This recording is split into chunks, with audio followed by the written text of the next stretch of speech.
नमस्कार, मैं हूं फहीम खान और आप देख रहे हैं यूपी सिटी न्यूज़। आज हमारे खास तो चर्चा यूपी की में हम आज बात करने जा रहे हैं यूपी विधानसभा चुनाव की मतगणना को लेकर के। मतगणना में जो भी मतगणना में जो जो रुझान निकल कर के आ रहे हैं वो बड़े चौंकाने वाले नज़र आ रहे हैं, क्योंकि जिस हिसाब से चुनाव हुआ था और नतीजे आ रहे हैं उस पर लोग यकीन नहीं कर पा रहे हैं।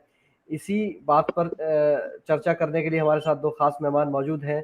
एक वरिष्ठ पत्रकार कह सकते हैं, वकील भी कह सकते हैं, अमीर अहमद एडवोकेट साहब। दूसरे हैं सीनियर जर्नलिस्ट और राजनीतिक विश्लेषक भानु प्रताप जी। मैं बात भानु जी आपसे शुरू करना जी। चाहूँगा।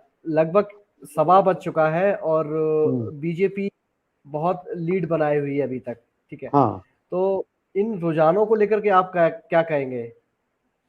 ये साहब एक अमीर अहमद साहब हमारे बीच में हैं, साथ में हैं अमीर अहमद साहब। उनकी एक बहुत फेमस गजल है, न चांदी चाहता हूँ न सोना चाहता हूँ, तेरे नज़दीक होना चाहता हूँ। जी तो कुछ ऐसी ही वानगी इस चुनाव में देखने को मिल रही है। हर कोई सत्ता के निकट रहना चाहता है और जो सत्ता में दल होता है उसका प्रभाव कुछ अधिक होता है, और उस सत्ता के निकट आने के लिए इस बार बहुत सारे दलों के बड़े बड़े नेताओं ने दल बदल किया। हम सोच तो रहे थे दल बदल करने वाले दलदल में फंस जाएंगे, जी लेकिन वो दलदल के बिल्कुल पार होते दिखाई दे रहे हैं। जी। और हालांकि कहते हैं कि कमल कीचड़ में खिलता है, उस कीचड़ में वो कमल की तरह खिल रहे हैं। आगरा में लेकिन 9 साहब, सीटों पर। लेकिन सबसे ज्यादा दल तो बीजेपी से बदल करके सपा, बसपा से बदल कर सपा में गए थे। वो तो दलदल में फंस गए पहले से। नहीं, मैं कहना चाह जो जिन लोगों ने भाजपा का साथ छोड़ा वो हाँ। दलदल में फंस गए, जो हम्म, भाजपा के साथ आए वो दलदल से बाहर निकल गए। हम्म, उन्होंने इस दलदल में कमल खिला दिया। जी तो देखिए इस चुनाव बड़ी बड़ी बात क्या है कि हर पार्टी ने ऐसे लोक लुभावन वादे किए थे जो सबको आकर्षित कर रहे थे। जी। सबसे बड़े वादे सपा और रालोद ने किए थे। हम्म, हर चीज फ्री देने की बात थी साहब। भाजपा ने भी बहुत सारे वादे फ्री देने के किए, उससे बढ़कर सपा ने और कांग्रेस ने, रालोद ने किए थे किसानों के लिए भी। हम्म। जनता ने फिर भी उनको नकार दिया। लेकिन साहब पंजाब में तो स्वीकार कर लिया फ्री वालों को। नहीं, देखिए पंजाब की तुलना आप यूपी से नहीं कर सकते हैं। क्यों? कि पंजाब में 117 सीटें हैं और भाजपा वहां पर पिछली बार, चलो केवल 3 सीटें थी पिछली बार भाजपा की, और भाजपा वहां पर शिरोमणि अकाली दल की पिछलग्गू थी। हम्म, भाजपा का शहर में ही थोड़ा बहुत था, 3 सीटें। बाकी उसका देहात, पंजाब के देहात में कोई उसका अस्तित्व नहीं था। मैं तो पंजाब का प्रभारी रहा हूँ, राजस्थान पत्रिका का 2 साल जी लगातार मैंने वहाँ काम किया, इसलिए मुझे पता है। वो वहाँ बड़ा जलवा था कैप्टन अमरिंदर सिंह का। जी। लेकिन वो खुद भाजपा अपने वहाँ, हाथ हार गए। हाँ, निश्चित हार गए। देखिए जनता ने कुछ भी जनता है, कुछ भी कर सकती है। हम्म, तो पंजाब को लेकर भाजपा के किसी भी नेता ने कहा हम सरकार बनाएंगे। सबने कहा कि जी। वहां पर हम अच्छी स्थिति में आएंगे। और हम्म। 3 से अगर 6 सीट हो रही भाजपा तो उसको जस्ट डबल उसको फायदा हो रहा है मेरी दृष्टि में तो। नहीं साहब, -1 लेकिन हो गया। लेकिन लेकिन केंद्र में सरकार होने के बाद भी यह स्थिति बहुत संतोषजनक नहीं है। अब वो 2024 के टारगेट की बात कर रहे हैं पंजाब को लेकर। हम बात करें यूपी की, तो साहब मैंने पहले कहा था, फिर बता रहा हूँ चैनल पर, कि भाजपा का वोट हर मोहल्ले में, हर बूथ पर, हर जाति में है, जो जी। भाजपा की जीत का एक बड़ा कारण बनता है। आमिर अन्य साहब दलों का, बीजेपी आमिर साहब बीजेपी का साइलेंट वोट सपा के लिए किलर साबित हुआ। सबसे पहले तो मैं भानु भाई का शुक्रिया अदा करूंगा कि उन्होंने अपने वक्तव्य की शुरुआत मेरे गजल के एक शेर फूट करके की। देखिए भानु भाई, आपने जो जी, ये कहा है कि जनता ने फ्री वाला मुद्दा नकार दिया, मैं आपकी इस बात से असहमति व्यक्त करता हूँ। हम्म, उत्तर प्रदेश में अखिलेश यादव ने जो वादा किया वो उनका एक वादा था, तो मैं फ्री बिजली दूंगा, किसानों को फ्री वो दूंगा। लेकिन भाजपा सरकार तो बहुत पिछले समय से फ्री में राशन जो दे रही थी, एक हाँ बहुत हाँ, बड़ा योगदान भाजपा की जीत में उस वर्ग का रहा है, और उसमें खास जी तौर से महिलाएं। तो फ्री जी को तो पहले बीजेपी तो दे रही थी, तो आदमी ने सोचा जो मिल रहा है, जो दे रहा है हमें, हम उसको रिटेन करें, बशर्ते कि हम किसी के वादे पे जाए जो आएंगे तब देंगे, कब देंगे, क्या देंगे, न देंगे न देंगे। लेकिन बीजेपी सरकार तो बहुत समय से फ्री अन्न योजना दे रही थी, किसानों के खाते में पैसा डाल रही थी। तो एक बड़ा लाभार्थी वर्ग जो है बीजेपी ने तैयार किया, और उसमें विशेष रूप से महिलाएं, क्योंकि जो पुअर क्लास की फैमिलीज हैं, उनको चलाने का दायित्व महिलाओं पर ही होता है, वही राशन लेके आती है, वही करती है। तो मेरा अपना मानना ये है कि जो लाभार्थी वर्ग था उसने इस चुनाव में बीजेपी के लिए वो साइलेंटली बिल्कुल खामोशी से उसने वोट डाला और उसको कोई भाप ही नहीं पाया। देश के जी। पर वरिष्ठ पत्रकार फेल हो गए उसको नहीं भापने में। नहीं सर, तो एक नहीं साइलेंट जो हवा थी बीजेपी के पक्ष में वो उस वर्ग की रही है। तो जी। देखिए ये चुनाव जो फ्री वाले मुद्दे हैं ये तो हमेशा हर चुनाव में वोटर को लुभाते हैं। कहीं का भी आप ले लीजिए, पंजाब बैठे देखिए लिया आपने, क्लीन स्वीप कर दिया, दिल्ली में आम पार्टी ने किया, उत्तर प्रदेश में भी बीजेपी की योगदान में वापसी में बहुत बड़ा योगदान उस लाभार्थी वर्ग का है। और मेरा मानना ये है, आपने जो बात कही कि बीजेपी का वो है, सबसे बड़ी बात यह है कि बीजेपी का जो मैनेजमेंट है, उसका जो बूथ मैनेजमेंट है, उसका जो कार्यकर्ता है और उसकी जो बैकबोन है संघ परिवार, इस पूरे चुनाव में संघ परिवार ने पूरी कमान संभाली हुई थी। उन्होंने अपने एक एक वोट को लाके वोट पड़वा दिया। बाकी विपक्षी दल का एक शोर रहा, हल्ला रहा, ऊधमबाजी होती रही, लेकिन उनका बूथ मैनेजमेंट और चुनाव वाले दिन का उनका मैनेजमेंट फेल हो गया, धराशायी हो गया। लेकिन खुद जो वोटर चल के चला गया, जी। वोट डाल दिया, विपक्ष के लिए उसने डाल दिया, लेकिन उनके किसी भी कार्यकर्ता ने, किसी नेता ने बूथ पे रुककर वोट डलवाने का काम नहीं किया। लेकिन आमिर भाई जिस हिसाब से पहले चरण से लेकर के 7वें चरण तक जो वोटिंग हुई थी और जो लोग जो रुझान निकल के आ रहे थे, उसमें 1 से लेकर 5 तक तो सपा को बहुत प्लस दिखा रहे थे, लेकिन वही चरण आप देखेंगे पश्चिमी उत्तर प्रदेश का, वहां सपा का बहुत बुरा हाल है। तो ये कैसे देखिए हो गया? मैं वही तो कह रहा हूँ, शोर शोर दिखता रहा, बड़े बड़े पत्रकार फेल हो गए नापने में, बीजेपी का वोट साइलेंट तरीके से आया, वोट करके चला गया। उनके कार्यकर्ताओं ने, उनके नेताओं ने, उनके बूथ लेवल के इंचार्ज ने मेहनत के साथ अपना सारा का सारा वोट डलवा दिया। और इधर जो है शोर होता रहा, उधम होता रहा, पूरा मीडिया भी हवा बांधता रहा कि बीजेपी के खिलाफ माहौल है, जो भी रहा, लेकिन उन्होंने साइलेंटली अपना काम किया और वही आज परिणाम सामने चौंकाने वाले आ रहे हैं। भानु भाई की इस बात से मैं सहमत हूँ कि बीजेपी का जो वोट बैंक था, जो उनका अपना वोट है, सेटल्ड वोट है हायर कास्ट का, वो तो उन्होंने इंटेक्ट किया ही किया। उसके साथ जो पिछले चुनाव में ओबीसी वर्ग का एक बहुत बड़ा वर्ग जोड़ा था, उसमें भी ज्यादा डेंट नहीं लग पाया, हालांकि थोड़ा बहुत ओबीसी वोट खिसका, लेकिन पूरे तौर पे ओबीसी वोट अपोजिशन के साथ नहीं गया। एक बहुत बड़ा हिस्सा फिर भी बीजेपी के साथ ही जुड़ा रहा और उसने खामोशी से जाके वोट अपना डाला। इस चुनाव में फहीम फहीम जी जी बताइए। फहीम भाई, मैं कहना चाह रहा था, इस चुनाव में मायावती की बड़ी भूमिका है भाजपा को जिताने की में। जीत दिलाने में, क्योंकि उन्होंने साइलेंटली काम किया, भाजपा के खिलाफ मुखर होकर उन्होंने काम नहीं किया। उन्होंने कुछ तरह के बहुत सारी एक एग्रेसिव उन्होंने चुनाव प्रचार नहीं किया इस बार। पूरी भाजपा बहुत सामान्य ढंग से उन्होंने अपनी बातचीत कही। तो बसपा का जो कैडर वोटर है उसके मन में कहीं न कहीं ये भाव आया कि बहन जी का संकेत है कि हम भाजपा के प्रत्याशियों को वोट दें। जी। तो उस जो वोटर दिग्भ्रमित रहता है, वो हर दल में, हर जाति में इस तरह का वोटर दिग्भ्रमित वोटर होता है, वो हवा का रुख देखकर वोट करता है। और इस बार भाजपा ने दलित वोट में सेंध लगाने के लिए बहुत सारे काम भी किए। डॉक्टर अम्बेडकर के नाम बहुत सी यात्रा निकाली, उनके स्मारक बनाया और बेबी रानी मौर्य को जो आगे बढ़ाया, राम बाबू हरि जी को आगे बढ़ाया, इस तरह से लगातार। तो उसका भी प्रभाव कहीं ना कहीं इस वोट पर पड़ा। और अमीर भाई बिल्कुल ठीक कह रहे हैं कि राशन, बाबा का राशन जो है, ये गांव गांव में, हम लोग गांव गांव में गए हैं चुनाव मतदान के दौरान, तो गांव गांव में राशन की चर्चा, राशन गांव गांव में हो रही थी। और जो देहात के संवाददाता हैं उनका कहना रहता है कि खेरागढ़ में, फतेहपुर सीकरी में भाजपा चुनाव हार सकती है, जी। ऐतापुर में चुनाव, आगरा में चुनाव हार सकती है, ऐसा वहाँ के लोगों का कहना था। पर ऐसा नहीं हुआ, नहीं हो रहा है। हर जगह आगरा में 9 सीटों पर लगातार भाजपा आगे चल रही है। तो ये बाबा का राशन कसके बोल रहा है। और जो घर घर में शौचालय, गरीबों को घर, मुफ्त बिजली कनेक्शन। तो भानु जी नमक का कर्ज अदा कर दिया जनता ने। ये जनता है, ये नमक का कर्ज अदा करती है। दूसरे एक बड़ा कारण और भी है साहब, सपा की जो गुंडागर्दी की इमेज जो बनी हुई है, भले ही उसने न की हो, न करे, अलग बात है, उसका भी प्रभाव कहीं न कहीं 5 साल जो प्रदेश में बहुत बड़ा दंगा कोई नहीं हुआ, एक उसका भी प्रभाव लोगों पर ये है। वो भी उसने भी कहीं ना कहीं काम कैसा, तो शांति रही है, बाबा को वोट दो, शांति रही कहीं अमीर और भाई लेकिन मैं एक बात और कहना चाहता हूँ भाई साहब, जैसा अमीर भाई ने कहा कि भाजपा ने बड़ा भारी काम किया कार्यकर्ताओं ने, अगर भाजपा के वर्कर ने ठीक से काम किया होता तो भाजपा की 350 सीटें आ रही होती। अमीर भाई सपा की जो दंगा फसाद उदम करने वाला जो इमेज है, वो डेंट कर गई सपा के लिए, वो बीजेपी के लिए प्लस पॉइंट रहा। हाँ बिल्कुल बिल्कुल। देखिए ये हर आपने इलेक्शन के दौरान जितने पत्रकार लोग घूमे और जितने लोगों से बातचीत करी, वो लॉ एंड ऑर्डर सबके उस पे आ जाता था। वो सारी चीजें कहते थे कि हाँ साहब उस तरह से सरकार ने काम नहीं किया, करना विरोधी भी, लेकिन आखिर में वो कहता था भाई लेकिन लॉ एंड ऑर्डर की पोजीशन जो है इनके काल में अच्छी रही। सब देखिए एक जो परसेप्शन बन जाता है ना जनता के अंदर, उस परसेप्शन को तोड़ना बड़ा मुश्किल काम होता है। और हाँ, अखिलेश यस यादव, यस। यहाँ ये बहुत बड़ी चूक हुई, उन्होंने लॉ एंड ऑर्डर को कहीं टच ही नहीं किया। अपने उनके तमाम भाषण उठा के देख लीजिए, उन्होंने इस पॉइंट को छुआ ही नहीं।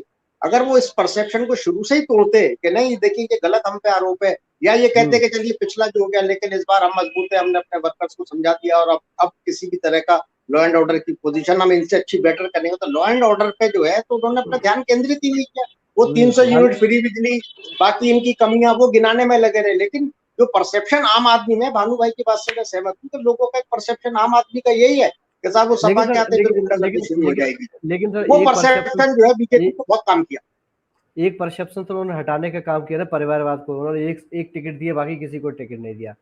ये अलग बात है कि कानून का मुद्दा वो नहीं बना पाए कि हमारी सरकार आएगी तो हम इस तरह से करेंगे। दूसरी बात मैं ये कहना चाहूंगा कि अखिलेश यादव की जो पेंशन योजना थी, पेंशन को ले बहाली की बात जो थी, वो क्या सरकारी कर्मचारियों को भी रास नहीं आई? ऐसा मुझे इस देखिए बारे में ऐसा थोड़ी नहीं है, जानकारी है। अगर अगर वो रास नहीं आती तो इतनी सीटें, सपा जो इतनी सीटें लाई है, देखिए आप ये भी मानिए कि बीजेपी के साथ पूरा का पूरा उनका इतनी बड़ी शीर्ष नेतृत्व, दूसरे राज्य स्तरीय नेतृत्व, जिले स्तर जिला स्तर के नेतृत्व, वो सबने भरपूर मेहनत करी है, भरपूर रैलियां किया, भरपूर प्रचार किया है। समाजवादी पार्टी में अखिलेश और जैन, जी गठबंधन में तीसरा कोई बड़ा नाम गिनाइए जिसने रैलियां की हो, कुछ की हो, किसी ने नहीं की। सारे नेता मौज मस्ती मारते रहे, है ना। तो उसके बावजूद जब अखिलेश इतनी सीटें लेकर आए, तो इसका मतलब ये कि ऐसा नहीं है कि जनता ने सरकारी कर्मचारियों को काम ना हुआ, वो जितना हो सकता था लाभ उतना मिला है। लेकिन जी सरकार बनाने के लिए कई चीजें, बीजेपी से जो टक्कर लेने वाली बात थी, वो अखिलेश कई मुद्दों पे चूके हैं। ये 6 महीने की इनकी चुनावी तैयारियां हैं। बीजेपी जी पिछले लगातार 5 साल से तैयारी कर रही है, उनका अपना सिस्टम बिल्कुल। है, सिस्टमेटिक, उनका उनके पास पूरा कैलकुलेटेड चुनाव था, उन्होंने पूरा कैलकुलेटेड तरीके से चुनाव लड़ा। हर चरण में आप देखिए बीजेपी ने अपनी चुनाव की स्ट्रेटेजी बदली है, क्षेत्रीय आधार पर उन्होंने जो है जाने के बाद अपना अपना स्टैंड चेंज किया है। 6 चरण में उनका अलग अलग स्टैंड रहा है, और इनका एक ही स्टैंड चला है पूरा, पहले से लेकर आखिर तक। इनके पास इनका आकलन सही नहीं था, ना इन्होंने कोई स्ट्रेटेजी बनाई थी कि हर किस चरण में किस क्षेत्र में हमें किस चीज को हाईलाइट करना है। इस काम में लेकिन बीजेपी ने बाजी मार दी। लेकिन और लेकिन लेकिन दूसरी अमीर बात यह अमीर है, भाई, पूरे चुनाव की मेहनत एक तरफ और पोलिंग वाले दिन की मेहनत एक तरफ होती है। एक तरफ लेकिन ठीक अमीर बात भाई, है। मैं ये कहना चाह रहा हूँ, आप जो कह रहे हैं कि स्ट्रेटेजी के तहत इलेक्शन लड़ा था, योगी या बीजेपी ने विकास की बात तो पूरी करी नहीं। कहीं ऐसा तो नहीं कि 80 और 20 के मुद्दे पर मतदान हो गया हो? देखिए 80-20 का भी पहले चरण में उन्होंने लगा, चुनाव से पहले पहले चरण तक उन्होंने 80-20 रखा। जहां उनको लगता था कि यहाँ हमें धार्मिक आधार पर भेद करके वोट मिल सकता है, वहां उन्होंने वो स्ट्रेटेजी रखी। जहां उन्हें लगता था कोई दूसरा मुद्दा क्षेत्र में, वो दूसरा मुद्दा ज्यादा काम करेगा, लॉ एंड ऑर्डर करेगा, वहां उन्होंने उसको लिया। जहां उन्हें लगता था कि जहाँ ये एरिया पावर्टी, गरीब लोग ज्यादा है, वहां उन्होंने राशन, फ्री राशन वाली को हाईलाइट किया। तो बीजेपी ने तो एक टेक्टिकल वे से अपना चुनाव लड़ा, उनका सब चीज तय, सारी चीजें तय थी। या अखिलेश अकेले पड़ गए, अखिलेश के जी साथ कोई दूसरा बड़ा नेता नजर ही कहीं नहीं आया, जी किसी की रैली नहीं, किसी, और या ये भी कह सकते हैं आप अखिलेश ने किसी को यूज ही नहीं किया। मैं इस बात को कहूंगा कि अखिलेश ने अपनी पार्टी के जो उसके नेता हैं, जो और लोग लीडर्स हैं, उनको कहीं उभरने का मौका ही नहीं दिया पूरे चुनाव में। तीसरी महावीर भाई सबसे मैं बड़ी कहना जो चाहता गलती हूँ। अखिलेश यादव से हुई, तीसरी जो सबसे बड़ी गलती अखिलेश यादव से हुई, वो ये हुई कि उन्होंने अपने जो पुराने, जो उनके यहाँ कुछ लोग थे कुछ सीटों पे जो 2-2 3-3 साल से मेहनत कर रहे थे, उनका टिकट काट के बिल्कुल नए लोगों की एंट्री करके जो टिकट दे दिया, वो भी इनको डैमेजिंग हुआ। कई जैसे विधानसभा ऐसी हैं जहाँ जी के संगठन, इन्होंने प्रत्याशी बना दिया किसी दूसरे को, तो संगठन जो है पुराने प्रत्याशी के साथ लग गया, चाहे वो बीजेपी से चुनाव लड़ रहा था या बसपा से लड़ रहा था। ये एक बहुत जी बड़ा जी डैमेज हुआ है। भानु जी, अमीर भाई ने दो तीन जी। बातें कही। एक तो स्ट्रेटजी हम्म, फेल हुई सपा की, दूसरा हम्म, असंतोष रहा जिन्हें टिकट नहीं मिला वो, और तीसरा हम्म। ये रहा कि नेताओं का इस्तेमाल नहीं किया, या दो ही लोग लग रहे। आप इन बातों से इत्तेफाक रखते ये हैं? सब देखिए, समाजवादी पार्टी, आरएलडी, बसपा और कांग्रेस, इन दलों में सबसे बड़ी कमी क्या है, ये सेकंड लाइन तैयार नहीं होने देते, नेतागिरी की सेकंड लाइन तैयार नहीं होने देते। खुद ही जो अध्यक्ष हैं उनके आसपास एक दो लोग वही नेतागिरी करना चाहते हैं। द्वितीय पंक्ति के नेता आगे नहीं बढ़ाते। भाजपा में द्वितीय पंक्ति, तृतीय पंक्ति, हर तरह के स्तर पर नेता हैं। काम करते हैं, पर अन्य दलों में ऐसा नहीं है, तो उसका लाभ तो नुकसान और लाभ दोनों ही है उसके। जहां तक राज्य कर्मचारियों की पुरानी पेंशन की बात थी, तो मेरे अनेक मित्र हैं राज्य कर्मचारी, मैंने लंबे समय तक शासन मीट पर काम किया है। उस पुरानी पेंशन की बहाली के लिए राज्य कर्मचारियों में 70% से 80% वोट दिया है सपा को। राज्य कर्मचारियों ने खुलकर वोट दिया है, हमारी पुरानी पेंशन बहाल हो जाएगी, क्योंकि राजस्थान सरकार ने वो पेंशन बहाल कर दी है। लेकिन क्या भानु जी इससे प्रेशर तो योगी सरकार पे भी आएगा। नहीं, योगी सरकार, देखिए आप यूपी के चीफ सेक्रेटरी दुर्गा शंकर मिश्र, उन्होंने लखनऊ में एक बाकायदा प्रेस वार्ता की, पत्रकारों को बुलाया और बताया कि नई पेंशन के क्या क्या फायदे हैं। ठीक है, मेरी जो बजलाल हैं, जो बीजेपी की घोषणा समिति के सदस्य थे, उनसे मैंने कहा, उन्होंने उनका मेरे पास फोन आया था कि साहब क्या क्या मुद्दे, साहब एक बड़ा मुद्दा आया है पुरानी पेंशन का, उसको आप बीजेपी को शामिल कराइए, कुछ आपको लाभ मिल सकता है। उन्होंने शामिल नहीं कराया, पर नई पेंशन के फायदे गिनवाए चीफ सेक्रेटरी के माध्यम से, लेकिन इसका लाभ बीजेपी को नहीं मिला, लाभ सपा को ही मिला है। कर्मचारी आज भी पुरानी पेंशन चाहते हैं, हर बार मांग करते हैं, उनकी हर स्तर पर मांग लगातार बनी हुई है। आमिर भाई, नए नेताओं को उभरने न देना एक बड़ा कारण तो ये है ही, हम नेता बने रहे, कोई दूसरे नेता न बनने पाए, एक बड़ा कारण ये भी है इन अन्य दलों का। दूसरे आमिर भाई पश्चिम उत्तर प्रदेश को लेकर के हम बात करें तो पहला दूसरा तीसरा चरण बिल्कुल ये था कि सपा ने क्लीन स्वीप कर दिया बीजेपी का। ठीक है, किसान आंदोलन, जाट आंदोलन, गन्ना किसानों के भुगतान को लेकर के जो भी बातें हो रही थी, लेकिन वो जो विरोध था, जो आंदोलन था, वो वोटों में तब्दील नहीं हो पाया, नहीं होता हुआ दिख रहा। इसे लेकर क्या कहेंगे आप? देखिए, मैं वही तो आपसे कह रहा हूँ, एक हवा चल गई, एक बन गया माहौल के साथ बीजेपी के खिलाफ है वेस्टर्न यूपी का वोटर, जाट वोटर खिलाफ हो गया है, किसान खिलाफ हो गए।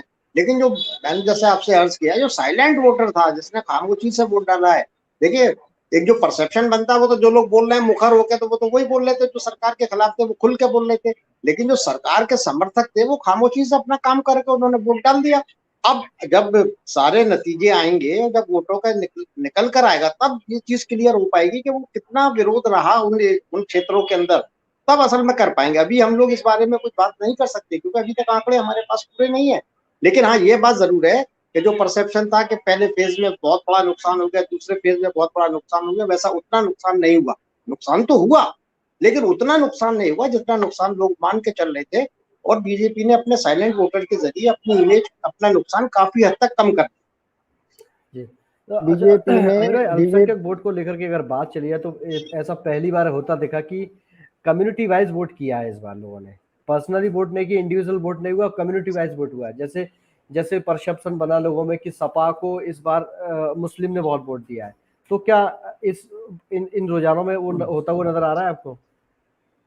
देखिए, ये तो हर चुनाव में होता है, वो बात अलग है, कई बार खुल के सामने नजर आ जाता है, कई बार नजर नहीं आता है। कम्युनिटी वाइज वोट तो हमेशा से पड़ा है, भारत की राजनीति पूरी धर्म और जाति पे केंद्रित रही है, और ये इस बात से नकार भी नहीं सकते, और हर चुनाव में रहा है। कई बार ये बात खुल के आ जाती है, ये मीडिया का काम है उसको हाईलाइट करना। अब मीडिया कह रहा था साहब 80% मुस्लिम ने डाल दिया, 85% मुस्लिम ने डाल दिया। अब ये पोजीशन तो जब टोटल आंकड़े आएंगे, बूथ वाइज निकल के आएंगे, क्षेत्र वाइज निकल के आएंगे, विधानसभा बार निकल के आएंगे, तब आएंगे। हाँ, जनरल तौर पर यह था कि मुस्लिम समाज का ज्यादातर वोट सपा को गया। लेकिन अब जब निकल कर आए, अगर टोटल गया, तो फिर इतनी बड़ी जीत कैसे, कितनी बड़ी जीत हुई? सपा की जीत, सपा की जो इतनी सीटें आई हैं, इसमें बहुत बड़ा योगदान मुस्लिम वोट का है। ये मेरा भी मानना, अपना आकलन है। मेरी जितनी लोगों से बात हुई कि 85% मुस्लिम वोट सपा को गया है। लेकिन उसका रिपरकेशन भी तो हुआ ना, फिर जब लोगों तक ये मैसेज चला गया कि 85% मुस्लिम जो सपा को वोट दे रहे हैं, तो फिर 80% 85% अदर कास्ट ने ये भी सोचा है कि हम बीजेपी को वोट देंगे। तो क्या 15% वोट भाजपा को गया क्या? ना निकल कर मतलब वही बात हो, 80-20 वाली बात आ गई ना फिर सामने निकल करके। हाँ, बिल्कुल बिल्कुल आएगी भैया, वो तो आएगी। ये बात अलग है कि उन्होंने खुल के कह दिया, बाबा ने, 80-20 का चुनाव है। वरना चुनाव में तो ये सब चीजें चलती हैं, जातिगत आंकड़े, जातिगत भी चलता है, धार्मिक आधार भी चलता है, हर चुनाव में होता है और रहेगा, ये तो रहेगा। इससे तो अब आप इस चीज को 5 राज्यों में चुनाव के बाद मुझे क्या लगता है, देश में राष्ट्रीय पार्टी भाजपा और क्षेत्रीय दलों के बीच मुकाबला होगा आगे जब भी चुनाव होंगे। यही इस चुनाव में दिखाई दे रहा है। कांग्रेस सीन से बिल्कुल गायब हो गई है। यहाँ जी। तक कि अच्छा, उत्तराखंड से भी गायब हो गई, मणिपुर से गायब हो गई, गोवा से गायब हम हो बात गई। करें कांग्रेस की, हम बात करें प्रियंका गांधी पिछले 1-2 साल से लगातार यूपी में बड़ी मेहनत कर रही थी, और लड़की हूँ लड़ सकती हूँ महिलाओं को लुभाने के लिए सारा काम भी किया, लेकिन वो अभी इस इलेक्शन में वो नजर नहीं आ रहा। मुझे लगता है कि 2024 की ये तैयारी को लेकर के कांग्रेस ये मेहनत कर रही है। साहब, लड़की हूँ लड़ सकती हूँ बहुत पावरफुल नारा है ये नारा बिल्कुल चुनाव में गजब का काम कर सकता था। लेकिन अगर बीजेपी कांग्रेस देती तो। लेकिन कांग्रेस में गलती क्या है कि लड़की जो उनकी कांग्रेस पार्टी की लड़कियां हैं जो जो इलाके में काम करती हैं उनको मौका नहीं दिया गया। उनको चुनाव प्रचार में ठीक से नहीं उतारा गया। सोनिया गांधी स्वयं प्रचार करती रही कि मैं ही नेता बनूं, बाकी लोग नेता ना बने। उसका परिणाम सबके सामने है। और हर हर चुनाव में ये पार्टी काम करती है, हमेशा मुंह खाती है। राहुल गांधी सीन से गायब रहे बिल्कुल यूपी से। वो आ जाते और 3 सीट मिली और उनको 1 सीट मिलती अगर राहुल गांधी आ जाते तो, और गजब हो जाता। तो ये इन क्षेत्रीय कांग्रेस की ये कमी है कि वो स्वयं ही नेता बनना चाहते हैं। पार्टी के शीर्ष पर बैठे लोग अपने सेकंड लाइन को आगे नहीं बढ़ाना चाहते। इसका परिणाम बड़ा भयानक होता है। कैडर अभी भाई बेस कांग्रेस में है जी नहीं बिल्कुल। जी। कैडर बेस खत्म हो चुका कांग्रेस में बिल्कुल। हवाई लोग रह गए केवल कांग्रेस में। अमीर भाई, बसपा का रोल इस चुनाव को लेकर के क्या कहेंगे? बसपा का रोल जो रहा है पहले चरण से लेकर, पहले चरण छोड़िए, इलेक्शन चुनाव को लेकर, चुनाव प्रचार से लेकर के टिकट बंटवारे को लेकर के, और अंतिम अब ये परिणाम हमें दिख रहे हैं, उसे लेकर के क्या कहेंगे? देखिए, मैंने आपसे कहा ना, जैसे भानु भाई ने कहा कि ये परसेप्शन पहले चुनाव से पहले ही ये परसेप्शन हुआ कि बीएसपी इस बार चुनाव में बीजेपी को सपोर्ट कर रही वोट करेगी। जी है। ये ऐसा परसेप्शन था जिसको बीएसपी वाले लाख कोशिश करने के बावजूद भी तोड़ नहीं पाए, और वो परसेप्शन पूरी यूपी में काम किया और उससे दलित वोटर भ्रमित भी हुआ। मेरा अपना मानना ये, यार देखिए, बाकी तो मैं दावे से नहीं कह सकता ना यकीन से कह सकता, वो तो वोटिंग जब निकल के आएगा तब पता लगेगा, आंकड़े आएंगे। लेकिन मेरा मानना ये है कि दलित वर्ग का भी बहुत बड़ा हिस्सा बीजेपी में गया, और दलित वर्ग में भी जाटव जो कि बीएसपी की बैकबोन है और जो कोर वोट हार्ड वोट बनेगा, उसमें भी बीजेपी ने सेंध लगाई है। और उसके लिए कई काम भी उसमें जाते हैं। गरीबों को मकान दिए गए और जो योजनाएं राशन वाली है वही सब लाभान्वित हुए हैं।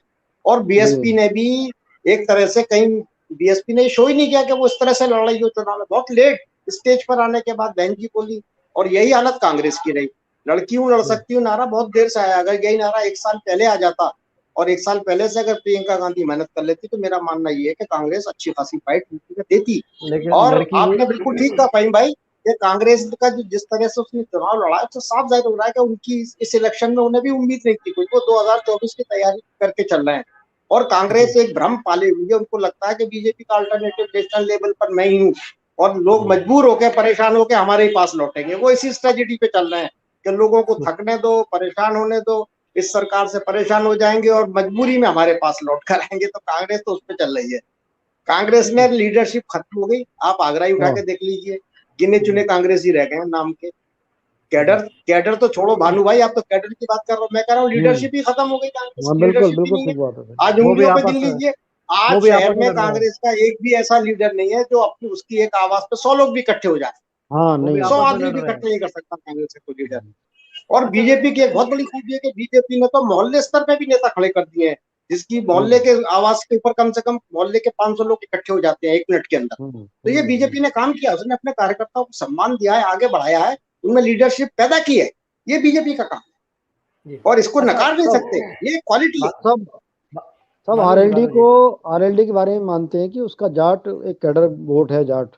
लेकिन मेरा हमने जो अनुभव किया है फील्ड में, जो बुजुर्ग जाट है वो तो आरएलडी का नाम जपता है। लेकिन जो युवा जाट हैं वो मोदी योगी का शोर मचाते हैं। उसका प्रभाव भी इस चुनाव में हमको सबको दिखाई दे रहा है। जाट बहुल जो सीट है वहां पर भाजपा का ठीक ठाक स्थिति वहां पर है। फतेहपुर सीकरी सीट लें, खैरागढ़ को सीट लें, अन्य सारी सीटें जो हैं।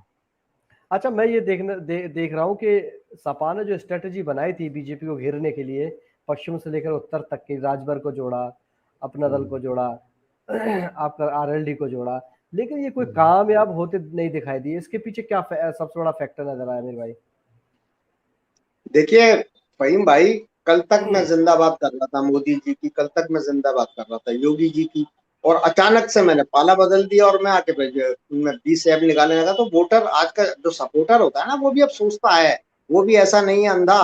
जो आपके अंधे समर्थक है, अंधा समर्थक कौन होता है? जो सत्ता के अंदर जिसने उसकी मलाई में उसको हिस्सा आपने दिया हो, उसको लाभ पहुंचाया हो, वो तो आपके साथ जुड़ के आ जाएगा। लेकिन जो एक आम समर्थक होता है पार्टी का, वो भी सोचता है ना कि भाई एकदम से आपने छोड़ के आप जंप करके चले गए, क्यों गए, क्या कारण था, कल तक आप उनके गुण गा रहे थे, एक दिन में तो खराबी पैदा हो नहीं सकती। तो ये एक बहुत बड़ा राज स्वामी प्रसाद मौर्य या राजभर के साथ जो आए, उनके आने से जो उनके बहुत ही विशेष लोग थे, बहुत सहयोगी थे, जिनको लाभ उन्होंने पहुंचाया होगा, वो लोग तो साथ आ गए, लेकिन जो आम आदमी उनकी पार्टी से जुड़ा था वो वहीं के वहीं पुरानी पार्टी में बना रहा, उसने बीजेपी को सपोर्ट किया।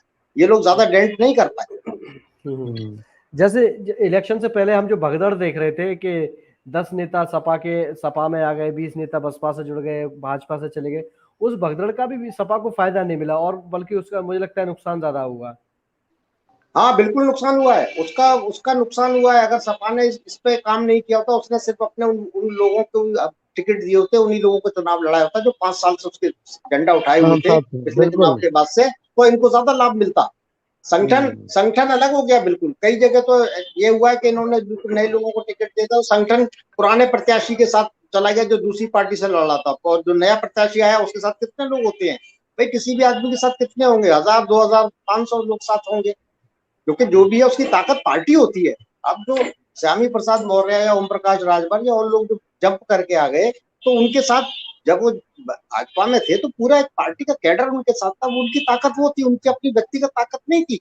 ये सपा ने बहुत बड़ी गलती करी जो बाकी लोगों को लिया, उनको टिकट फौरन रातों रात टिकट बदल दिए, पुराने टिकट काट दिए, जो 5 साल से क्षेत्र में काम कर रहा था उसका आपने टिकट काट दिया, तो उसका लाभ नहीं मिला। बीजेपी को इसका लाभ मिल गया। उसकी वजह यह है कि मोदी और योगी का कद इतना बड़ा हो चुका है, मोदी जी का पूरे देश में और योगी जी का उत्तर प्रदेश में इतना बड़ा कद हो गया है कि जो उनके साए में आ जाता है तो वो पूरी उसका लाभ उसको मिलता है, तो बीजेपी को इसका फायदा हुआ। सर बीजेपी का संगठन ने, भाजपा ने भी बाहर के लोगों को टिकट दिए हैं, उनका संगठन इस तरह का कोई भी आ जाए, हमें उसके लिए काम करना, हमारा प्रत्याशी मान के जी काम जी, करते यही हैं। यही तो मैं कह रहा हूँ, उन्हें तो लाभ मिला, उन्हें लाभ मिला। अन्य दल इसको स्वीकार नहीं करते, अन्य वो दल वाले समझते हैं। स्वीकार नहीं करते। वो इनका कद इतना बड़ा है, मोदी जी का, योगी जी का, लोग कहते हैं नहीं साहब इनका निर्णय तो हमें इनके निर्णय को सही साबित करना है, लोग जुड़े रहे वही इनके मानना साथ। है, बात ये है, वही बात है, वही अच्छा बात है। भानु जी, लोगों ने प्रत्याशी नहीं देखा, लोगों ने मोदी जी को हाँ देखा, योगी जी को वो देखा। देगा, हाँ बात बस ये है। बस बस। भानु जी, जी जिस हिसाब से रुझान आए हैं, बीजेपी अच्छी बढ़त की तरफ है। जी। ये योगी जी की जो जीत है, यूपी में योगी जी को लेकर के ज्यादा लोगों ने वोट दिया है। 2024 में योगी जी को किस रूप में देखा जाएगा, अगर हम राष्ट्रीय राजनीति परिप्रेक्ष्य में बात करें तो?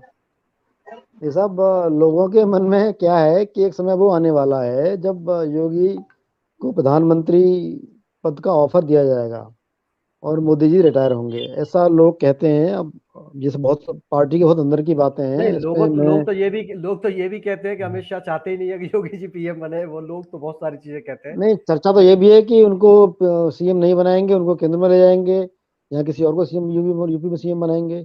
लेकिन जो कट्टर हिंदूवाद में विश्वास रखते हैं, उनका मानना यह है कि मोदी के बाद अगर कोई पीएम बनता है तो योगी को बनना चाहिए, ऐसा लोग कहते हैं। और जो भी पॉलिटिक्स करता है उसके मन में सीएम, विधायक और सीएम और पीएम बनने की ख्वाहिश तो हमेशा रहती है, होनी भी चाहिए। जी। तो आमिर पॉलिटिक्स भाई, करता ही इसीलिए है। आमिर भाई, हम सारी जिक्र कर रहे हैं लेकिन ओवैसी को छोड़ रहे हैं इस पूरे पर चर्चा में। तो ओवैसी को लेकर के आप क्या कहेंगे कि क्या आगामी चुनावों को लेकर के उनके लिए कुछ यूपी में हो सकता है या यहीं खत्म सारा? अब देखिए, अब जरा सा निकल कर आया कि टोटल 100 सीटों पे या जहां भी जितने भी सीटों पे इन्होंने अपने कैंडिडेट लड़ाए, ओवैसी साहब कितने वोट उन्हें मिले, कितना समर्थन मिला, उसके बाद हम लोग डिस्कस कर पाएंगे ओवैसी का क्या फेट रहेगा। लेकिन हाँ, मेरा अपना जो मानना है, जिस तरह से ओवैसी काम कर रहे हैं, मुझे लगता है कि अभी तो नहीं, लेकिन हाँ 10 साल बाद ओवैसी जो है एक अच्छा खासा दखल कर लेंगे। क्योंकि जब देखिए आदमी जब हो जाता है ना, उसके बाद अब इसी चुनाव से आप लीजिए, मुसलमान ने 80-85% सपा को वोट कर दिया, हालात पूरे सही थे, उसके बावजूद भी सपा सरकार नहीं बना पाई, तो आखिर में आदमी के दिमाग में ये आ गया, अरे यार कुछ भी चलो हटाओ, हारे जीते, अब जो भी हो ओवैसी कम से कम हमारी बात तो बोलता है, संसद में खुल के बोलता है। तो मुझे लगता है कि फिर मुसलमान का एक बहुत बड़ा तबका ओवैसी की तरफ आकर्षित हो सकता है 10 साल बाद। अगर कांग्रेस ने जोर कर लिया 2024 में, अगर कांग्रेस मुसलमानों में पेट बना ले गई तो बात अलग है। अदरवाइज अगर मुझे लगता है कि 10 साल बाद यूपी के अंदर, कम से कम यूपी में मुस्लिमों के अंदर ओवैसी का क्रेज बढ़ेगा और उनका मतदाता, उनके लिए उनके समर्थक ज्यादा पैदा हो जाएंगे। लेकिन सर, कांग्रेस कैसे पैक्ट बनाएगी? उनके सलमान खुर्शीद साहब खुद चौथे नंबर पे आए, उनकी वाइफ पहुंच गई है, ऐसे लीडर जब देखिए रहेंगे तो कांग्रेस कैसे? का तो आप समझिए, कांग्रेस को तो बिल्कुल जैसे कहते हैं ना ओवरऑलिंग की जरूरत है। जब तक कांग्रेस ग्राउंड ग्राउंड ग्राउंड पे नहीं जाएगी, नहीं समझेगी अपनी पोजीशन, जब तक ये कांग्रेस के अंदर जो बड़े बड़े नेता बैठे हैं जो भ्रमित करते हैं नेतृत्व को, जब तक उनसे दूरी नहीं होगी, कांग्रेस ही जब तक शीर्ष नेतृत्व आम लोगों के टच में नहीं आएगा, तब तक जो है कांग्रेस की सारी रणनीतियां विफल होती रहेंगी, क्योंकि कांग्रेस में ना तो लीडरशिप अब रही, ना ही कार्यकर्ता उसके पास मौजूद रहे। तो जब लीडरशिप नहीं है, कार्यकर्ता आपके पास नहीं, तो लोगों को कैसे जोड़ पाएंगे? तो कांग्रेस को तो बिल्कुल समझिए नए सिरे से खड़ा होना पड़ेगा। उसे तो नर्सरी के स्टूडेंट की तरह से तैयारी करनी पड़ेगी, तब जाके कहीं कांग्रेस का कुछ हो पाएगा। खाली हवाओं में नारेबाजी करने से या उससे काम नहीं चलता है। इस चुनाव में देख ही लिया आपने, हवा चली, जोर चला, सब कुछ चला, लेकिन नतीजा क्या रहा? वोट तो नहीं मिल पाया ना आपको। और राजनीतिक दल कोई भी जब तक वो सत्ता नहीं आता है, सत्ता जब तक उसको नहीं मिलती है, तब तक उसकी ताकत नहीं होती। अटल बिहारी वाजपेयी जी इतने बड़े नेता थे, पूरे अंतर्राष्ट्रीय स्तर के थे, पूरे देश में उनकी इज्जत होती, लेकिन हुआ क्या? लेकिन वो नहीं ला पाए थे अपने बूते से। आया तभी जब राम मंदिर आंदोलन चला, एक पूरा वर्ग उनके साथ जुड़ा, तब सत्ता में पार्टी आई। और जहां तक अभी आपने 2024 वाली बात करी है, तो ये पक्का मान लीजिए बीजेपी में प्रधानमंत्री पद पर वही आदमी बैठेगा जिसे आरएसएस चाहेगा। राष्ट्रीय स्वयंसेवक संघ अगर योगी जी को रिकमेंड कर देगा तो कोई ताकत उन्हें नहीं रोक पाएगी। और अगर राष्ट्रीय स्वयंसेवक संघ नहीं चाहेगा तो योगी जी चाहे 400 सीट भी ले आते, तब भी प्रधानमंत्री पद के लिए नहीं जा पाते। मोदी जी इसका उदाहरण है, बैठे हुए हैं आपके सामने, गुजरात से लाए गए, सीधे बना दिए गए। तो वो तो संघ की चलती है। ये बात अलग है, भानुभाई स्वीकार नहीं करेंगे, और या बीजेपी वाले भी नहीं कहते कि नहीं साहब संघ का राजनीति में दखल नहीं है, लेकिन हकीकत यही है कि पूरी बीजेपी को गवर्न आरएसएस ही करती है। और इस चुनाव में बहुत बड़ा योगदान आरएसएस के लोगों का रहा है। पूरा संघ जुटा पड़ा है, पूरा संघ जुट गया। बहुत बड़े बड़े स्तर के लोग बूथ पे वोटरों को ले जाते हैं। मैंने खुद देखे, अपनी कारों में वोटरों को ढोए।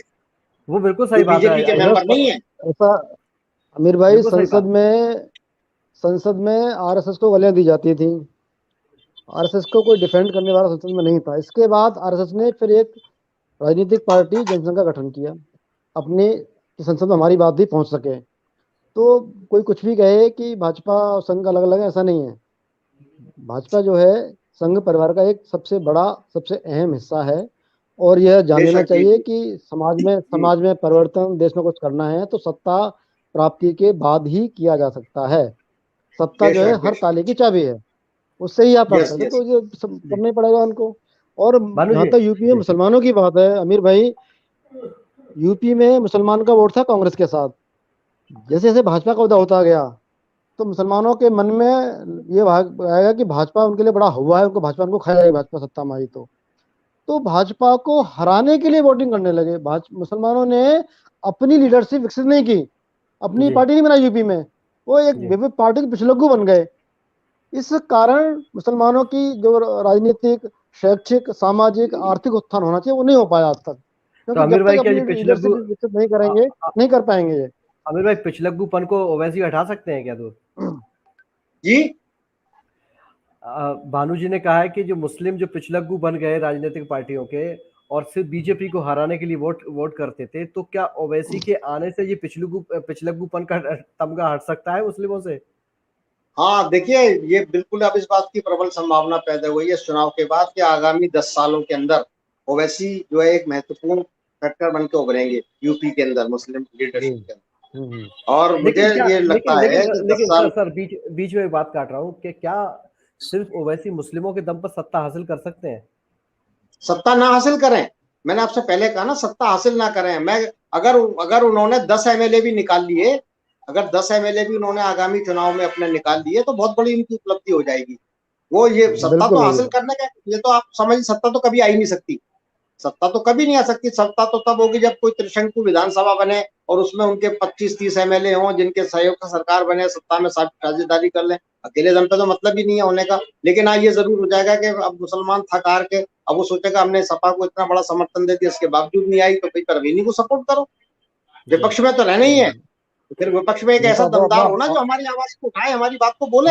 ये भावना लोगों में आ रही है, अपना नेता खड़ा हो, हमारा आदमी हो जो हमारी बात करे, ये चीज पैदा हो जाएगी। और मेरा अपना मानना यह है कि 10 साल के अंदर जो है वैसी एक बहुत बड़ा फैक्टर बन के सामने पूरे यूपी क्या पूरे देश में ये ओवैसी का फैक्टर काम करना चालू कर देगा। जी भानु जी, भाजपा के हाँ भानु जी, राजभर भी अखिलेश यादव को राजभोग नहीं करा पाए, तो इस पे क्या कहेंगे आप?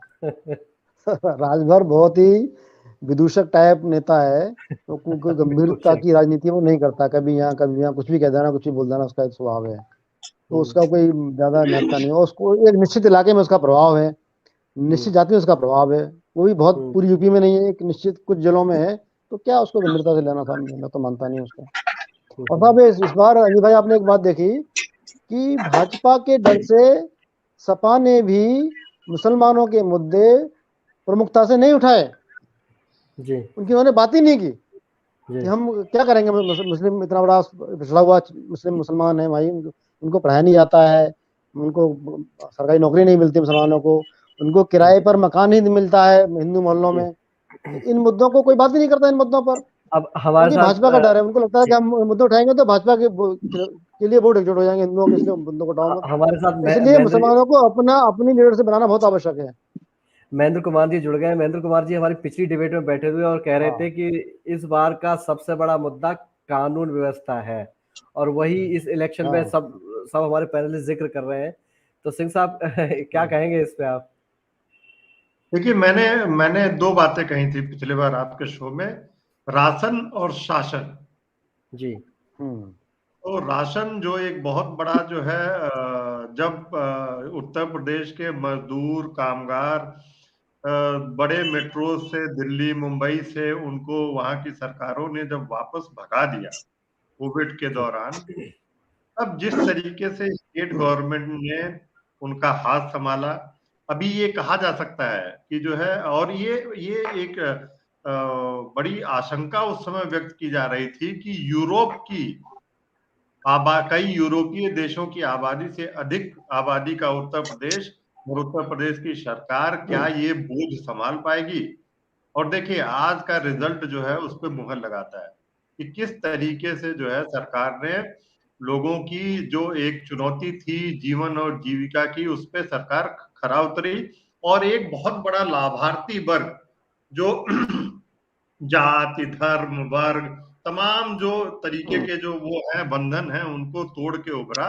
और एक भाजपा का एक नया योगी आदित्यनाथ का, प्रधानमंत्री नरेंद्र मोदी का एक नया वोट बैंक बनके ये जो लाभार्थी वर्ग उभरा है, जिनको सरकार की दोनों सेंट्रल गवर्नमेंट और स्टेट गवर्नमेंट की जो वेलफेयर स्कीम्स थी, जो लोक कल्याणकारी योजनाएं थी, उनका सीधे लाभ मिला है। दूसरा जो सुरक्षा का मुद्दा है कि जी, ये दो तरीके से आप देखिए, इसमें दो प्रमुख मुद्दे हैं। पहला ये है कि जो हमारी बेटी हैं, हमारे बच्चे हैं, जो लड़कियां हैं, जो औरतें हैं, उनको जो सुरक्षा मुहैया कराई गई, उनको जो एक कि अब सूर्य अस्त के बाद उनको घर वापस आने की मजबूरी नहीं है, वो निर्भीक होके अपने स्कूल जा सकती हैं। तो ये एक बड़ा मुद्दा बना, खासकर महिलाओं और बच्चियों में, स्कूल गोइंग जो गर्ल्स हैं उनमें।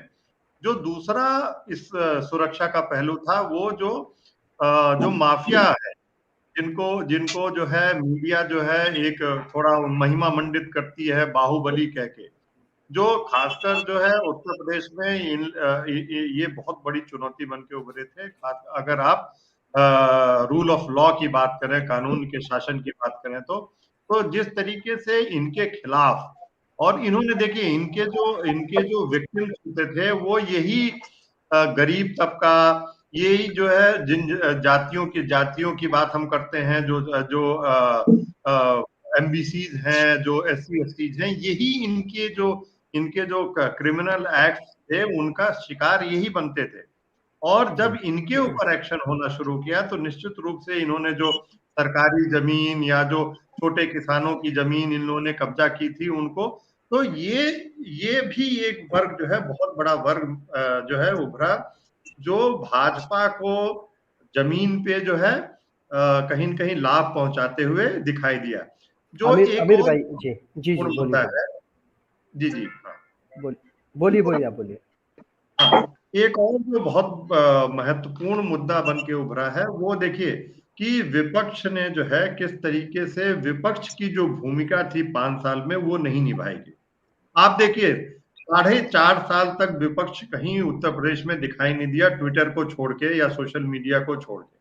आप 6 महीने पहले जो है आते हैं और आप 2-3 जो है जाति वर्ग के छोटे छोटे जो है पार्टियों से गठबंधन करते हैं और आपको लगता है कि चुनाव आप जीत सकते हैं।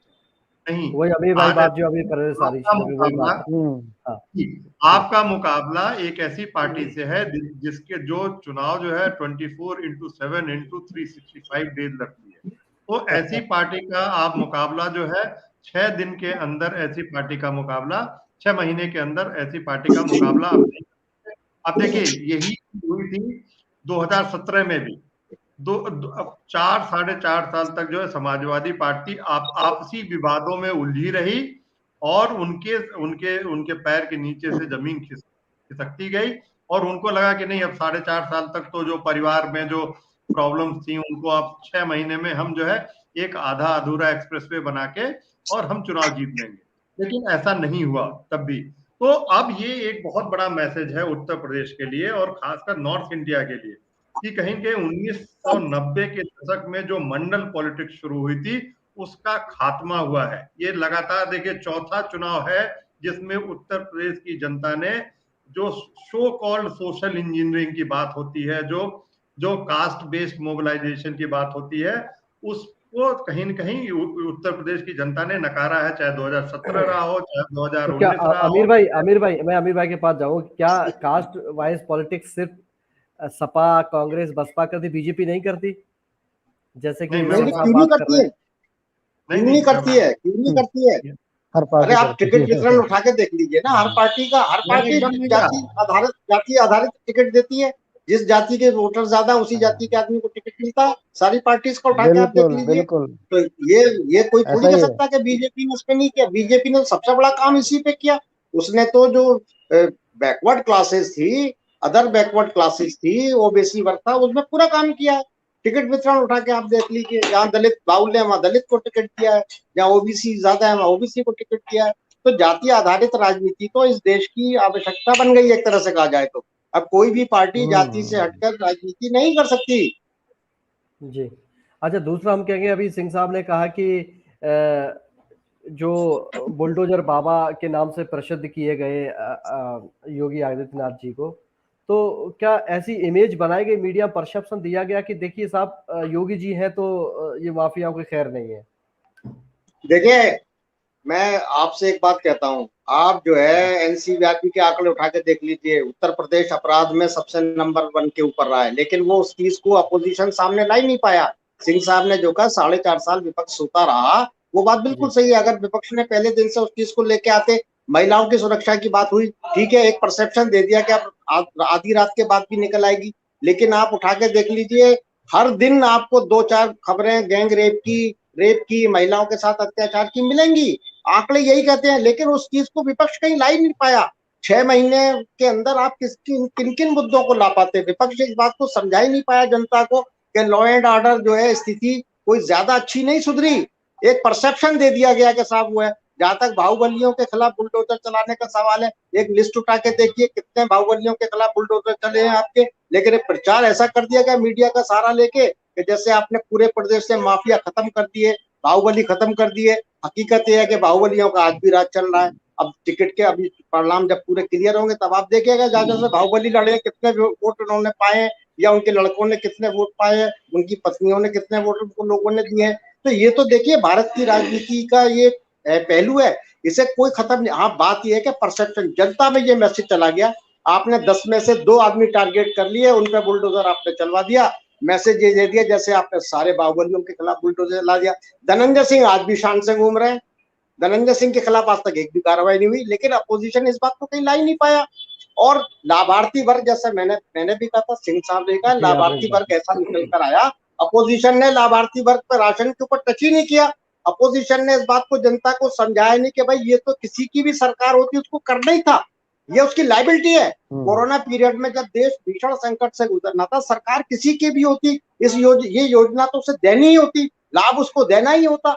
जनता के दिमाग में सीधा सीधा जो आ गया कि भाई मोदी ने हमें खाना दिया, योगी जी ने हमें खाना दिया, वो हो गया, वो काम कर गया। जनता तो देखिए बड़े क्षणिक होते हैं, इश्यूज एकदम से उभरते हैं और जो उसको कैश कर ले जाए वही उस पर विजयी हो जाता है, वही लाभ बीजेपी ने लिया। तो शासन राशन दोनों मुद्दों को बीजेपी ने अपने पक्ष में भरपूर तरीके से इस्तेमाल किया और उसका पूरा पूरा लाभ मिला है।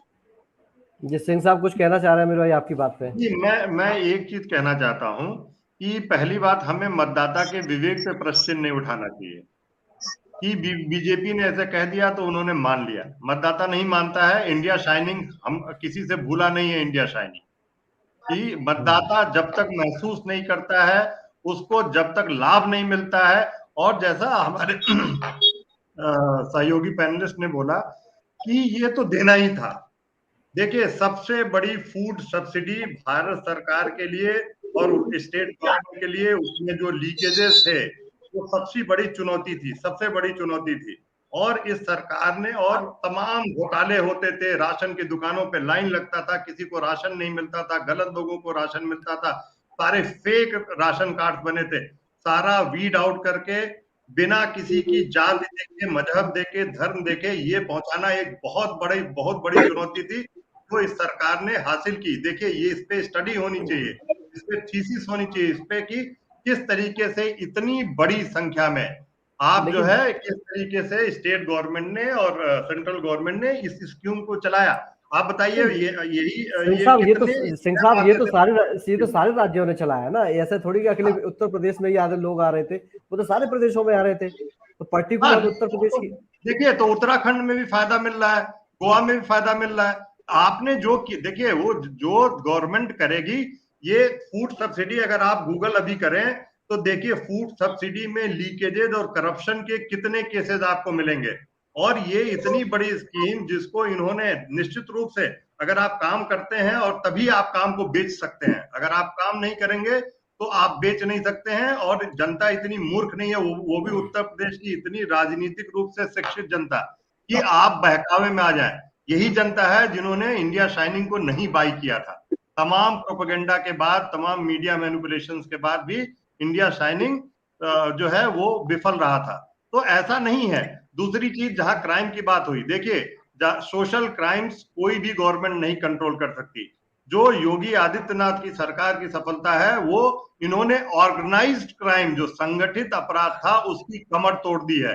मैं खुद गोरखपुर में हूं, मैं ये बहुत जिम्मेदारी के साथ कह सकता हूं कि अब हमारा बच्चा कोई भी अगर रात में 8 बजे 9 बजे भी नहीं आता है तो हमें चिंता नहीं होती है। लेकिन यही बात मैं 2017 के पहले नहीं कह सकता था। और जहां तक क्राइम रेट की एनसीआरबी के डेटा की बात है, आप देखिए, आप पहले लिखा ही नहीं जाता था। मेरे एक बहुत अच्छे मित्र हैं, ये बीच में एक नैरेटिव चलाया गया कि जो है ब्राह्मण नाराज है। तो मैंने उनसे ऐसे ही पूछा, ब्राह्मण नाराज है, आप ब्राह्मण है, आप तो वोट दोगे नहीं उसको? तो बोले नहीं, मैं वोट दूंगा। मैंने कहा क्यों? तो बोले कम से कम अराजकता तो नहीं है, कम से कम थाने पे एक निश्चित वर्ग का कब्जा तो नहीं है। तो ये मुद्दा है, हम देखना ना चाहें, हम एक जो है कोई भी आइडियोलॉजिकल एक अपना चश्मा लगा लें कि नहीं, इस विचारधारा का हमें विरोध ही करना है, वो चाहे कोई काम करे। तो दूसरी बात है, सभी को मैं बताऊं, आप देखिए कि जो पश्चिमी उत्तर प्रदेश में, जो मेरी एनालिसिस है, पश्चिमी उत्तर प्रदेश में मुसलमानों के खिलाफ काउंटर पोलराइजेशन हुआ है। और वहीं जो है पूर्वी उत्तर प्रदेश में जो यादव वर्ग है, उन्होंने जिस तरीके से एग्रेसिव अपनी नीति अपनाई, एग्रेसिव होके जो उन्होंने कैंपेन की, उसके खिलाफ बाकी जातियों का पोलराइजेशन हुआ है। तो वही साइकिल यात्रा जो 2012 में अखिलेश यादव जी को सत्ता तक पहुंचाती है, और उसी तरीके की एक 2022 में जो उन्होंने जो है जो एक यात्रा निकाली, समाजवादी विजय यात्रा, वही उनके लिए नुकसान पहुंचाती है। क्योंकि जिस तरीके से एक वर्ग जो है उनका एग्रेशन आता है, उनका डिस्परेशन आता है, लोग उससे डरते हैं, समाज में घबराते हैं, और इस वजह से ये पोलराइजेशन हुआ है। और ये काउंटर पोलराइजेशन इंटरेस्टिंग चीज है, इसको ध्यान देके समझने की कोशिश करनी चाहिए। आमिर भाई, एक वर्ग विशेष की वजह से भाजपा को ये विजय मिली है, मतलब एक वर्ग विशेष समुदाय का डर दिखा करके लोगों ने वोट किया है बीजेपी को। आप सहमत हैं सिंह साहब की बात से? देखिए, मैंने ये नहीं कहा कि पश्चिम में मुस्लिम और पूरब में यादव, बात तो वही हुई ना। नहीं, मैं ये कह रहा हूं कि इस वजह से काउंटर पोलराइजेशन हुआ है। आप जो है इसको पता करने की कोशिश करिए कि लोगों को ये लास्ट में डर लगने लगा। भाजपा ने किया नहीं किया मुझे नहीं पता है, लेकिन लोगों को ये डर लगने लगा कि अगर ये फिर वापस आ गए तो 2017 की पोजीशन थी वही राज्य में वही स्थिति आ जाए। ये निश्चित रूप से आप बात कर लीजिए अक्रॉस द कम्युनिटी, आपको ये बात सामने आएगी, मिलेगी आपको। जी अमीर भाई।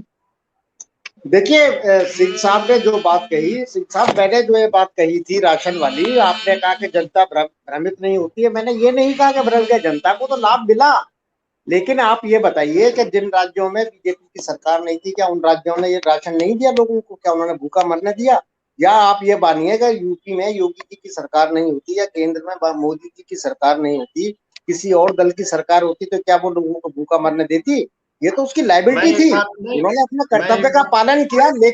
लेकिन उन्होंने, मेरा कहना ये था कि उन्होंने लोगों को ये क्लिक कर दी ये बात, देखिए हमने ये किया, कोई दूसरा होता तो वो शायद नहीं कर पाता। और ये चीज वोटर को क्लिक कर गई, वोटर को सीधा लाभ मिला, इसीलिए लोगों ने उसको वोट किया। ये बात मैं खुद कह रहा हूँ, तो इसमें कोई विचारधारा या उसकी बात नहीं है ना। वो है आपने जो बात कही पोलराइजेशन, वो तो बीजेपी की तो पूरी रणनीति ये थी। मैंने पहले ही, आप नहीं आ पाए थे चर्चा में, उन्होंने क्षेत्र वाइज हिसाब से अपने मुद्दों को बदला। जहां उनको लग सकता था कि धार्मिक आधार पर पोलराइजेशन हो सकता है, वहां उन्होंने उस आधार पर पोलराइजेशन किया। जातिगत आधार पर दोनों ने किया, जहां सपा ने भी जातिगत आधार पर पोलराइजेशन का काम किया, बीजेपी ने पोलराइजेशन का काम किया। तो अब तो भारत का चुनाव राजनीति पूरे तौर पे जाति आधारित होकर रह गई है। आप कुछ भी बात कहते रहे, आप भले निश्चित हो जाए गोरखपुर में 8 बजे बाद बच्चा निकल सकता है, लेकिन ऐसा नहीं है। जमीनी ग्राउंड पे आइए, आप कह रहे हैं मामले दर्ज होते हैं, आज भी मैं आपसे चैलेंज करता हूं, आप चले जाइए किसी थाने में और जाके अपनी FIR दर्ज करा दीजिए, फर्स्ट इंस्टेंस पे बिल्कुल नहीं होगी। सिस्टम तो सिस्टम ही होता है, सरकार किसी की भी हो सर, मुकदमे दर्ज नहीं होते हैं। मैं 42 साल से वकालत कर रहा हूँ फौजदारी की, मैं जानता हूँ कितनी दिक्कत से कोई मुकदमा दर्ज होता है। भानु भाई बैठे इस बात को जानते हैं। लेकिन हाँ, एक परसेप्शन ये दे दिया गया, यादवों के खिलाफ ये आ गया कि यादव ये करेंगे, सरकार आ गई तो यादव लूट मचा देंगे, मुसलमान लूट मचा देंगे, मुसलमान हावी हो जाएंगे। यही परसेप्शन बीजेपी को देना था, वो उसने दिया और लोगों को वो क्लिक कर गया। तो इससे भी तो कोई इसमें राजनीतिक आधार पर नहीं है। ये तो बीजेपी की सोची समझी स्ट्रेटेजी थी, उनको ये करना था। और विरोधी दल जो था वो इस बात को दूर नहीं कर पाया, वो इस प्रचार को खत्म ही नहीं कर पाया। ये बात मैंने पहले ही कही थी। मैं एक बात आपसे पूछ रहा हूं कि अगर ये बीजेपी ने झूठी बात फैलाने की कोशिश की तो 25 करोड़ यूपी के लोगों को क्यों क्लिक कर दिया? आपको तो नहीं झूठी बात करती, कौन सी झूठी बात? चाहे वो सेफ्टी की बात हो, आप बोल रहे हैं कुछ भी नहीं इंप्रूव हुआ, चाहे वो राशन की बात हो, आप बोल रहे हैं कोई भी सरकार देती, तो 25 करोड़ लोगों को क्यों क्लिक कर गया? अरे यू किया ना कि लोगों को मिल रहा था लाभ सीधा सीधा, उनको तो यही लग रहा है कि यही सरकार दे रही है हमें। जब दे रही है तो जाहिर सी बात है उसका लाभ मिलेगा निश्चित रूप से। तो सीधा लाभ मिल रहा था। मेरा सीधा लाभ जिसको जो वर्ग सीधा लाभार्थी हो रहा है, जिसको मिल रहा है, उसको तो यही बात अपील करेगी ना कि भाई हमें मिल रहा है। वो बात मैंने पहले भी कही थी, आने वाले के बाद अलग है कि वो आएगा तो करेगा नहीं करेगा, लेकिन जो लाभ मिला उसका लाभ मिला। और ये यही नहीं है, ये तो कई स्टेट्स में हुआ है, कई स्टेट्स में हुआ है। भानु जी कुछ लाभार्थी परक योजनाएं चलाई केंद्र ने, यूपी सरकार ने, दोनों ने। यूपी में ठीक से इसलिए चली कि केंद्र योजना को ठीक से लागू किया गया, जैसा डॉक्टर महेंद्र कुमार सिंह ने बताया हमको। और उन लाभार्थियों के घर घर बीजेपी के लोग पहुंचे कि हमने आपको ये लाभ दिया, आप कृपा करके मोदी योगी को वोट कीजिए। चुनाव से अजी जिन थैलों में राशन बना उसके ऊपर फोटो थे, उसमें पार्टी का निशान था, घर जा रहे थे, है ना। और पंजाब में पंजाब में जब तक मैं पंजाब का 2 साल प्रभारी रहा हूँ राजस्थान पत्रिका का, पंजाब में कैप्टन अमरिंदर सिंह ने केंद्र सरकार की योजनाओं को लागू नहीं होने दिया, राशन की योजनाओं को भी लागू नहीं दिया।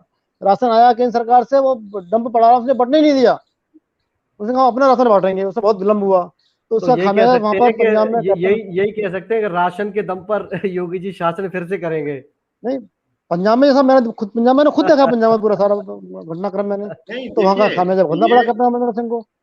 देखिए जब जो है ये फिगर्स आ रहे थे, जब ये बताया जा रहा था कि इस सेंट्रल स्कीम में यूपी नंबर 2 पे है, तो सबको वो झूठ लग रहा था। बोला नहीं ये तो इन्हीं की सरकार सेंटर में भी है, ये प्रोपेगेंडा कर रहे हैं। आप देख लीजिए नहीं सर, ऐसा नहीं ऐसा नहीं है सर, ऐसा नहीं, घर ऐसा नहीं है, वो कोई सरकार का काम है घर देना, लेकिन न किसी ने टॉयलेट्स बनवाए। अब मैं राशन के अलावा आता हूं, न किसी ने टॉयलेट्स बनवाए, न किसी ने घर बनवाए। जो घर बनवाए वो अब सीधे आप एक स्टेज पे जाइए, आप देखिए कि आप कंप्लीशन के बाद तुरंत आपका जो है पैसा आपके अकाउंट में आ जाएगा। जैसे इंसेफ्लाइटिस की बात है, गोरखपुर में बिना कोई हर कमीशन साल दिए। भाई स्टेट में भी ना सरकारें कमीशन थी। तो चलिए साहब, भानु जी ये मत कहिए, कमीशन 50,000 रुपए लिए पार्षद ने, तब आपको 2.5 लाख सीधा मैं खाते जो में मिल आया कह सर, रहा रहा है। हूँ, पैसा सीधा खाते में आया अरे है। अरे अब साहब, दे रहा तो क्या करेगा आदमी। 50,000 रुपए देने के बाद खाते में आए तभी तो मिल रहा है उसे। ये बात मत कहिए, भ्रष्टाचार तो नहीं बहुत गुना नहीं बढ़ा नहीं, है। ऐसा हाँ, हुआ होगा, देखिए लेकिन बिना मैं बिना लेकिन पैसे जनरल नहीं है वैसा ये। बिना आपको ये बताता आज के जनरल बात दौर में नहीं है, ना ना ना नहीं नहीं, आज के दौर में जनरल बिना बात नहीं पैसे कोई है, काम नहीं करा सकते आप, ये तो तय है। जनरल बात नहीं है। पहली बार हुआ है कि लाभार्थी के खाते सीधे पैसे आ रहे हैं, पहली बार हो रहा है ये। आ तो सीधे ही रहे हैं, वो तो ठीक है, लेकिन जा हाँ, भी रहे हैं सीधे 50,000 रुपया, अब ये वो भी दे तय रहा है, है। इसका क्या इलाज है, कोई दे रहा है नहीं, वो तो। कोई सिंह नहीं दिया साहब, होगा। सिंह देखिए सिंह वो तो हर सिंह जगह साहब, मजबूरी में आपने देता जो है आदमी, तो हर जगह मजबूरी सिंह में पैसे साहब देने ही आपने पड़ते कहा हैं। कि इससे पहले किसी ने घर नहीं बनवाए, क्या इंदिरा गांधी आवास योजना में घर नहीं बने? क्या नहीं, मायावती ने घर बना के नहीं दिए? सबने दिए। आप लेकिन नहीं, बात मैं यह है ये कि कह किसी रहा ने हूँ, उसको उस तरह से कैश नहीं किया। नहीं सवाल ये है, देखिए एक यही मैं क्वेश्चन करने जा रहा हूं। सबने दिए, लेकिन सबने जो है भेदभाव करके दिए। आप मेरी बात ध्यान से सुनिएगा। और जो ये लोग एक डेवलपमेंट का एजेंडा अपना बेच पा रहे हैं, वो इसीलिए बेच पा रहे हैं क्योंकि इन्होंने ये नहीं कहा कि मैंने सिर्फ दलित को दिया, या मैंने सिर्फ माइनॉरिटीज को दिया, या मैंने सिर्फ यादवों को दिया, या ओबीसी को दिया। आप ये बताइए, समाजवादी पेंशन योजना किसको मिलती थी?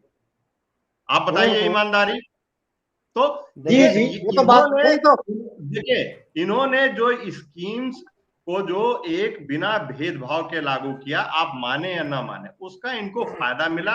और इसीलिए हाँ, देखिए आप मैं मान रहा हूँ, आप मैं इस जी, बात को मान रहा हूँ, मैं आपकी इस बात और से सहमत हूँ कि इन्होंने, लेकिन देखिए वो लेकिन बात आपकी बिल्कुल सही है कि लेकिन 24 आवर सिंह 7 साहब, डेज इंटू 365 डेज कैलकुलेटेड तरीके से था। उनको मालूम था कि हमें अगले लेकिन चुनाव में किन किन चीजों को मैं सामने सिंह लाना है। साहब उन्होंने से, पहले दिन मैं से सिंह साहब, उन योजनाओं को लगाया और तो उनको देखिए उन्होंने एग्जीक्यूट किया राजनीतिक और दल उसका का लाभ यही मिला है। काम होता है। मैं सिंह डेफिनेटली साहब देखिए से उसका लाभ मिला है, राजनीतिक दल, योजनाएं आई है, उसका बिल्कुल, लाभ मिला है। और देखिए, आप कितना भी कह लें वोटर बहुत समझदार होता है, बड़ा चतुर है, लेकिन हकीकत ये है कि वोटर को जो लाभ, जो भी पार्टी या सरकार लाभ देगी, वोटर उसको एहसान मानता है और उसको वोट करता है। भारत में देखिए एक अभी चीज और, आम जनता जो है एक वो चीज लाभ के आधार पर ही वोट देती है। ये पक्का मान एक लीजिए, चीज मैं और, कई स्टेट्स इस बात के देखिए गवाह हैं। मुफ्त साड़ी, मुफ्त एक चावल, उस पर सरकारें बन जाती हैं, मुफ्त भोजन, उस पर सरकारें बन जाती हैं। तो वोटर तो लाभ तो चाहता है, और जो उसको लाभ दे देता है वोटर, उसको फिर वोट करता है। ये हकीकत है। हम लोग भले ही कहते रहे कि बहुत बड़ा मजबूत जनतंत्र है और वोटर बहुत चतुर है, किसी लोभ में नहीं आता, लेकिन हर चुनाव में वोटर लोभ में पड़ता है। हर पार्टी उसको लोभ देती है और उसका फायदा उठाती है। ये हकीकत है, आप शुरू से उठा लीजिए हर चुनाव का। लेकिन सिंह नहीं, साहब एक देखिए बात कहना दूसरी चाहूंगा, बात, सिंह साहब एक बात करना चाहूंगा। आप कह रहे हैं कि सरकार ने बिना जाति, बिना किसी धर्म का ध्यान रखते हुए सबको चीजें दी हैं, लेकिन लास्ट में जाके आप तो वही 80-20, बेनिफिशियरीज की लिस्ट उठा के देख लास्ट लीजिए। लास्ट में तो 80-20 का ही खेल हो गया। नहीं तो बात तो हम देखिए 80-20 की पटेल कर और, गए लास्ट में जाके। मैं वही बात कर रहा हूँ, पटेल और जिन्ना का भी खेल हुआ। वही तो मैं कह रहा हूँ, पटेल और सारे जिन्ना खेल का भी हुए। खेल हुआ। तो ये बात मैंने पहले बोली कि नहीं, आपने वो भी हुआ। और वेस्टर्न फिर होली, यूपी में, दिवाली पे सिलेंडर फिर फ्री, ये भी चला। सिर्फ आप कह रहे हैं भेदभाव नहीं किया, होली और दिवाली पर ही सिलेंडर। ईद और क्रिसमस गायब है उसमें से, बैसाखी गायब है, लोहड़ी गायब है। तो आप ये कैसे कह सकते हैं कि नहीं, कोई भेद ही नहीं किया? देखिए, राजनीतिक लोग हैं, हम और आप उतने चतुर नहीं होते, ये लोग बड़े चतुर होते हैं। इनके एक एक सेंटेंस बड़े हिसाब से बोलते हैं। अब आप बताइए, आप होली और दिवाली पर ही मुफ्त सिलेंडर, क्या है ये? भेदभाव है या नहीं है? बता दीजिए, मैं आपसे सीधा सीधा नहीं सवाल नहीं कर रहा हूँ। होली आ रही है। नहीं, होली और दीपावली पे किसने बोला है कि सिलेंडर सिर्फ होली दीपावली में मिलेगा? मैंने तो ये बीजेपी के स्टेटमेंट नहीं विज्ञापन दिया। में, अरे बीजेपी के विज्ञापन 10 दिन छपे अखबारों नहीं में, साहब, मेन उनके सारे घोषणा पत्र में है ये नेशनल बात तो। नेशनल सिर्फ पेपर्स सिलेंडर में छपे मिलेगा। हैं। उनके जी, उनके सिर्फ होली मैनिफेस्टो दिवाली में पर है। मुफ्त सिलेंडर। सर, मैं पता नहीं, दिखा मैंने दूंगा नहीं आपको, देखा। अब मैं भेज दूंगा आपको। मैं हाँ आपको भेज सारे दीजिए, मैंने। अखबारों के विज्ञापन भेज दूंगा।